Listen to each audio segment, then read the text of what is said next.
Yes, my dudes, I'm Alex and thanks for checking out another video. I'm not sure if you can hear, but there's a gospel choir playing in one of the rooms behind me, so potentially in our video today we'll be joined by some sick harmonies. Anyway, today we're going to look at some Puma Blue beats. I first heard of Puma Blue when I went to go and see Jordan Rakei at Shepherd's Bush O2, and Jordan Rakei was supported by Yusuf Day's trio, and opening support was Puma Blue. We've got Ellis Dupuis on drums, and they're a killing band, man. So I've chosen 3 different tracks from 3 different releases, and I've written out 8 bars from each, and I've given you a little timestamp on your notation so that you know where our 8 bars start. So don't say I never treat you. Cheeky little disclaimer before we get going. I think the notation is pretty accurate, but the production on some of Puma Blue's tracks has this really sick lo-fi sound, but that can sometimes make the drums a little bit hard to hear exactly what's happening. So I could be a ghost note or 2 out here or there, but I did go and watch some live videos of the tracks being played to make sure that I've got the majority of the grooves nailed. More than likely, the drums will be played slightly different every night anyway, and just improvised around a theme.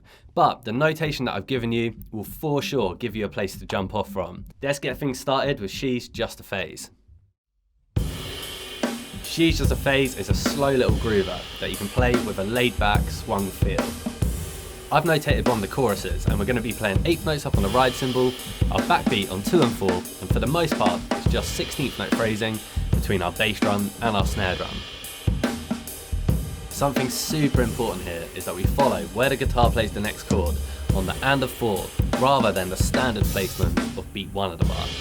On 4 and you can hit your bass drum with your crash, or maybe crash on your ride, and let your cymbal ring out until we join back in on 1 and of the next bar. We've got a mixture of accents and ghost notes on the snare drum, and some sick variations to watch out for, such as adding in a drag or a little group of 16th note triplets. In the 8th bar, we finish off the whole phrase with a sparse fill that leads back into the next section. We're getting things going with an absolute chiller, mate. Jump onto your kit and let's see if we can play it together. But she's just a phase, just a phase. But she's easy to replace. She's just a phase, just a daze. Boy next to you, she never plays.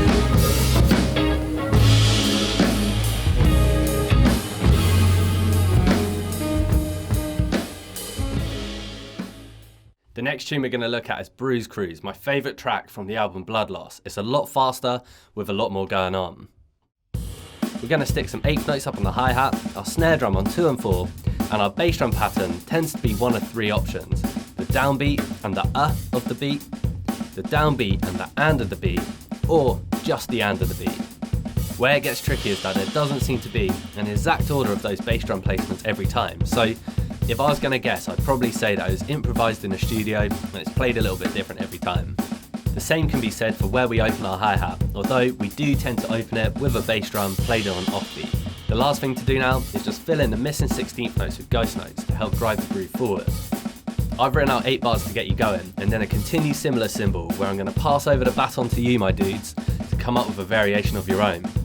Jump onto your kit and let's see if we can have the playthrough together.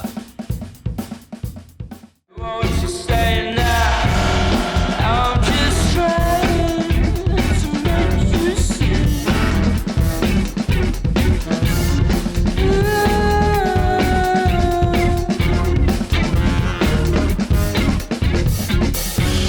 I'm just trying to make you see.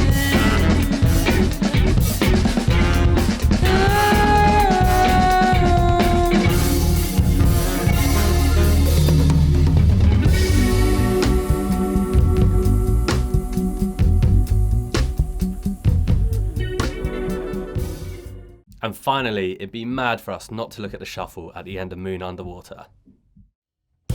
This one's a pretty classic halftime shuffle, mate. We're going to play that shuffle rhythm up on the ride cymbal, then we're going to play an accent on the snare drum on beat 3 of the bar, which is what makes it halftime. There's a mixture of bass drum placements in here, but they all follow what the other instruments are playing. And if you've ever looked at grooves such as the Rosanna Shuffle, you'll feel super confident with playing this type of groove. If you haven't, I'd just give it a quick search on YouTube, because there's a million videos that will teach you how to play that, so we don't necessarily need to get into that here. We're going to fill in the missing triplets with ghost notes, and again, it's quite difficult to hear whether every single ghost note is being used. But for the most part, it sounds like we're in that classic shuffle territory, so stick them in there and see what you like the sound of. There's a few different variations in here, such as letting your ride cymbal ring out at the end of the 4th bar.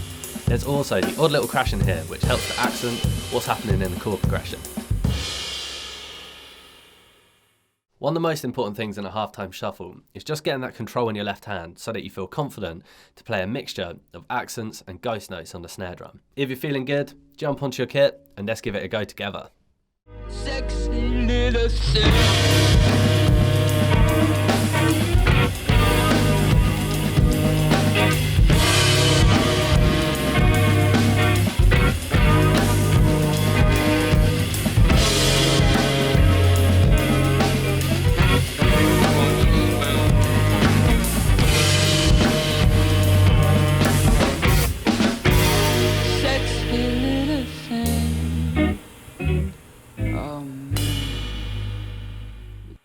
Nice work, my dudes. Before we finish things up, I also did notate the intro to Moon Underwater a few years ago, so I'll leave a link down in the description if you want to grab that as well. Let me know how you're getting on with the grooves, and if you're digging the videos, hit the button to join the Wednesday crew, man, and feel free to leave a track recommendation for the Drum Hub Jukebox playlist down in the comments below.